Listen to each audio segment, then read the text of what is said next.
तब यहाँ इचिकावा बहुत ज्यादा खुश होता है क्योंकि वो हमेशा से काफका के साथ मिलकर लड़ना चाहता होता है और आज उसे वो मौका मिल गया होता है, जिस वजह से वो काफका को मीना की तरफ जाने के लिए कहता है और काफका इचिकावा के द्वारा फ्रीज किए हुए काइजू को उड़ाकर वहाँ से चला जाता है। मैं यहाँ के काइजूस को हरा के अपनी स्ट्रेंथ को प्रूव कर दूंगा, तो इसलिए आप यहाँ की सारी चीजों को मुझ पर छोड़ के बेखौफ होके कैप्टन मीना को बचाने जा सकते हैं। तो इचिकावा सारे काइजूस को फ्रीज करने लगता है, जिसे सुनकर फुरुहाशी भी खुश हो जाता है और इचिकावा को कहने लगता है कि अब काफका के सामने उसकी पावर शो करने का टाइम आ चुका है। तब यहाँ पर एक काइजू इचिकावा के ऊपर हमला कर देता है, पर इचिकावा अपनी शील्ड को डिप्लॉय करके उसके हमले से बच जाता है और उस काइजू के पीछे जाके उसे फ्रीज कर देता है। मैंने अपनी पूरी जिंदगी यही सोच के निकाली है कि हीरोज एग्जिस्ट नहीं करते हैं, क्योंकि जब मेरा भाई और मेरे पेरेंट काइजू के हमले में मरे थे, या फिर जब मेरा स्कूल पूरी तरह से तबाह हो गया था, या फिर मेरी ग्रैंड मदर जब पूरी रात रोई थी, तब भी कोई भी नहीं आया था। पर जब उस दिन मेरे ऊपर काइजू ने हमला किया था, तब मैं पहली बार एक हीरो से मिला और काफका उस दिन से आप मेरे रोल मॉडल बन गए। आपने हर बार मेरी जान बचाई, तो इस बार आपकी जान बचाने की मेरी बारी है, क्योंकि अब मैं आपको कभी भी अकेले लड़ने नहीं दूंगा। काफका, आपके पास एक गोल है जिसकी तरफ आप बढ़ना चाहते हो, और अब मैं आपके सामने से उन सभी ऑब्स्टेकल्स को हटा दूंगा जो आपके गोल के बीच में आ रहे हैं। तो इचिकावा काफका के रास्ते में आ रहे सभी काइजूस को फ्रीज करता जा रहा होता है, जिसे देखकर आकिरा भी हैरान हो जाता है क्योंकि इचिकावा बड़ी आसानी से उन डाई काइजूस को हरा रहा होता है। तो इचिकावा एक और काइजू के ऊपर हमला करने लगता है, पर तभी ऊपर से एक काइजू उसके ऊपर हमला कर देता है, जिससे कि आकिरा को लगता है कि इचिकावा को बहुत चोट आई है। पर तभी काफका इचिकावा से कहता है कि अब वो वहाँ से जा रहा है, जिस वजह से अब उसे ही सब कुछ संभालना पड़ेगा। और तब ये सुनते ही इचिकावा उस काइजू के हाथ को फ्रीज करके उड़ा देता है। प्लीज काफका, यहाँ से चले जाओ और पीछे मुड़कर बिल्कुल भी मत देखना, क्योंकि यही मेरे लिए सबसे बड़ा ऑनर होगा। तो इचिकावा उस काइजू को उड़ा देता है और आकिरा सबको बता देता है कि काइजू नंबर 8 कैप्टन मीना की तरफ निकल चुका है, जिसे कि 4 डिवीजन का कैप्टन जुगो खुश हो जाता है। लगता है इचिकावा ने अपना काम कर दिया है। बिल्कुल सही कहा सर, अब मेरी बारी है अपना जलवा दिखाने की। तुम बहुत ज्यादा नर्वस हो ना फुरुहाशी, पर चिंता मत करो, मैंने इसका ध्यान रखा है कि तुम और इचिकावा उन स्किल्स को एक्वायर कर सको जो कि एक डाई काइजू को हराने के लिए चाहिए। मुझे पता है सर, तो इसलिए अब मुझे उन स्किल्स को पूरी तरह से यूज करना होगा। फुरुहाशी, एक स्किल वो होती है जिसमें आप मार खाने के बाद एक मिनिमम रिजल्ट गेन कर लेते हो, तो इसलिए अगर तुम नर्वस होकर काम को बिगाड़ भी देते हो और थोड़े से पंचेस खा भी लेते हो, तो भी तुम्हें फिक्र करने की कोई जरूरत नहीं है, क्योंकि तुम इस तरह भी खुद को बहुत अच्छे से प्रूफ कर सकते हो। तो चलो फिर, अब देख क्या रहे हो, जाकर लड़ो। तो ये सुनकर फुरुहाशी के अंदर बहुत ज्यादा जोश आ जाता है और वो अपने कस्टम वेपन को बाहर निकाल लेता है, जिसे देखकर मीना से हैरान हो जाती है। तो हम देखते हैं जैसे फुरुहाशी उस बिल्डिंग से छलांग लगा के आगे बढ़ता है, वैसे ही एक काइजू उसके ऊपर हमला करके उसे जमीन में दे मारता है, जिस वजह से जुगो को बिल्कुल यकीन नहीं आ रहा होता कि फुरुहाशी ने तो सच में पंच खा लिया है। और उसकी ऑफिसर तोको उसे कहने लगती है कि ये सब कुछ उसी की एडवाइस का नतीजा है। और हम देखते हैं इस सब के बावजूद भी जुगो को पूरा यकीन होता है कि फुरुहाशी चीजों को बदल सकता है, जिस वजह से हम देखते हैं फुरुहाशी वहाँ से निकल के काइजू के ऊपर हमला करना स्टार्ट कर देता है। तब एक ऑपरेटर देखता है कि फुरुहाशी अपने सूट की सिर्फ 24% पावर का ही इस्तेमाल कर पा रहा है, जो कि एक डाई काइजू के साथ लड़ने के लिए बिल्कुल भी सही नहीं है, जिस वजह से उन्हें समझ नहीं आ रहा होता कि आखिरकार फुरुहाशी वहाँ पर लड़ने ही क्यों गया है। और तब हमें जुगो और फुरुहाशी की बातचीत दिखाई जाती है। तुम एक फ्लैश अडेप्टर हो, क्योंकि तुम अपने सेरिब्रल स्ट्रक्चर की वजह से कंटिन्यूअसली फुल रिलीज का इस्तेमाल नहीं कर सकते हो, और मैं भी बिल्कुल तुम्हारी तरह ही हूँ। पर हाँ, जब तुम फुल रिलीज का इस्तेमाल करते हो, तब तुम इतनी कमाल की कॉम्पैक्ट एक्सप्लोसिव एबिलिटी शो करते हो कि तुम सभी को पीछे छोड़ सकते हो। तो इसलिए मैं तुम्हें सिखाऊंगा कि कैसे तुम्हें लड़ाई के बीच में उस जोन को एक्टिवेट करना है। तो इसलिए अगर तुम उसे मास्टर कर पाओगे, तो चाहे ये थोड़े टाइम के लिए होगा, पर तुम्हारी कॉम्पैक्ट एबिलिटीज इचिकावा को भी सरपास कर जाएंगी। मैंने इस कॉम्पैक्ट स्टाइल को तब बनाया था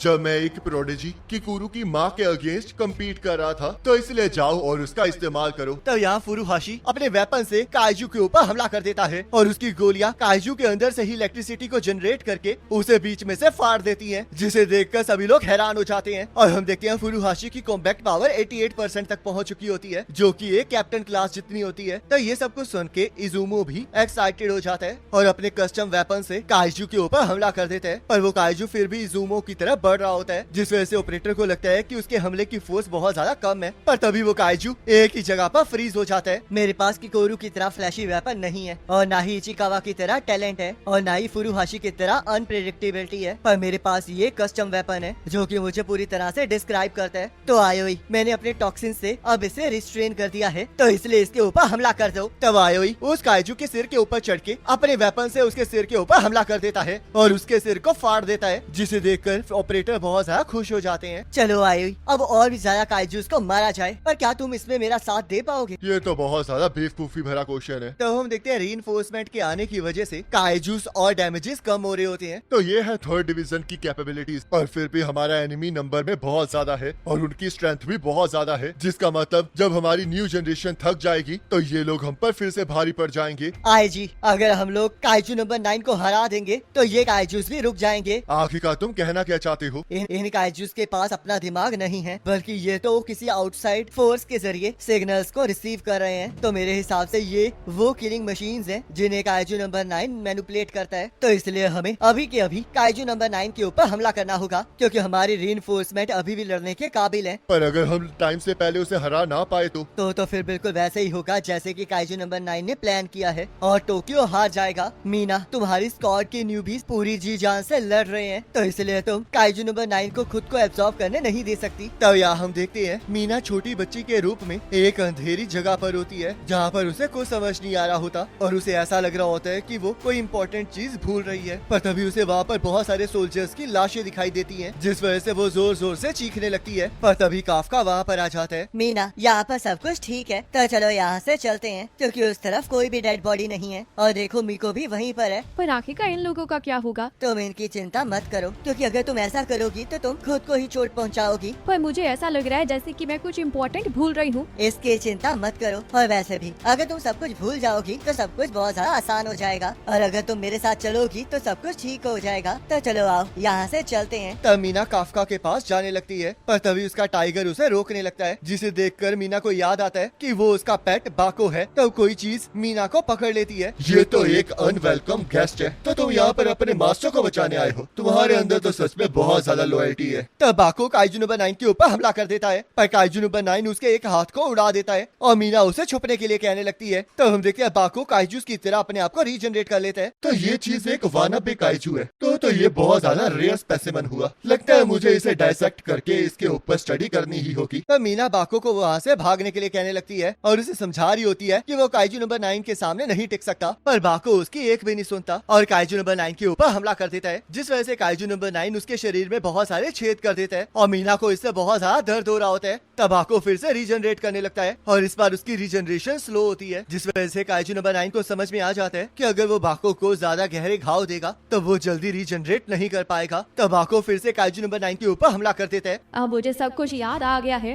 यहाँ पर जो ये सारे लोग हैं, ये वो है जिन्हें मैं बचा नहीं पाई हूँ। इन्होंने अपने आप को सैक्रिफाइस किया है, क्योंकि इन्हें भरोसा था कि मैं सब कुछ संभाल लूंगी, पर फिर भी देखो मैं यहाँ पर हेल्पलेस हूँ और कुछ भी नहीं कर पा रही हूँ। मेरा एक टीममेट फिर से मेरे लिए अपनी जान को जोखिम में डाल रहा है और मैं बस उसे मरते हुए खड़े खड़े देख रही हूँ। मुझे सच में इस चीज से बहुत ज्यादा नफरत है। देखा, मैंने कहा था ना कि याद करने से तुम्हें बस सफरिंग ही होगी। तो इसलिए तुम अपने लिए चीजों को आसान क्यों नहीं बना लेती और सब कुछ भूल क्यों नहीं जाती? अपनी बकवास बंद करो, क्योंकि मैं ये कभी नहीं भूलने वाली। ये स्क्रीम्स, ये सफरिंग्स, ये डेथ्स और ये रिस्पॉन्सिबिलिटी, मैं इन सबको कंधे पर उठाकर जरूर लड़ूंगी, क्योंकि मैं 3rd डिवीजन की कैप्टन मीना आशिरो हूँ। तब मीना अपने सामने खड़े काफका के ऊपर हमला कर देती है और वहाँ से बाहर जाने का रास्ता ढूंढने लगती है। ईसाओ ने भी तुम्हारी तरह ऐसे ही लास्ट तक रेजिस्ट किया था, तो इसलिए चाहे तुम जितनी मर्जी स्ट्रगल कर लो, पर ये चीज कभी नहीं रुकेगी। ना तो इस चीज को तुम रोक सकती हो, ना तो इसे ईसाओ रोक पाया था, और ना ही इसे मैं रोक पाऊंगा। तब मीना को कुछ समझ नहीं आ रहा होता, पर तभी वो देखती है कि उसके चारों तरफ बहुत सारे काइजूस आ गए हैं और उसे समझ नहीं आ रहा होता कि आखिरकार चल क्या रहा है। पूरी हिस्ट्री में आज तक इस जगह से बचकर एक भी पर्सन नहीं गया है, और चाहे कोई भी एरा क्यों ना हो या फिर कोई कितना भी स्ट्रॉन्ग क्यों ना हो, वो भी यहाँ से बचकर नहीं जा पाया। तो आओ मीना, हमारी साइड आ जाओ। तब बहुत से काइजूस मीना के ऊपर चढ़ने लगते हैं, जिस वजह से मीना गोलियों से उन्हें उड़ाना स्टार्ट कर देती है। पर तभी एक काइजू मीना का एक हाथ खाने लगता है, पर मीना के दूसरे हाथ में भी गन होती है, जिस वजह से वो अंदर से ही उस काइजू के ऊपर फायर कर देती है। तो सारे काइजूस मीना को खाने की कोशिश कर रहे होते हैं, जिस वजह से मीना उन सभी को उड़ाते हुए उनसे बचने की कोशिश कर रही होती है, पर वो चाह कर भी इतने सारे काइजूस के सामने कुछ नहीं कर पा रही होती, जिस वजह से वो काइजूस उसे पकड़ने में कामयाब हो जाते हैं। आखिरकार ये क्या है? यहाँ पर 10 या फिर 20 काइजूस नहीं बल्कि 100 से भी ज्यादा काइजूस है,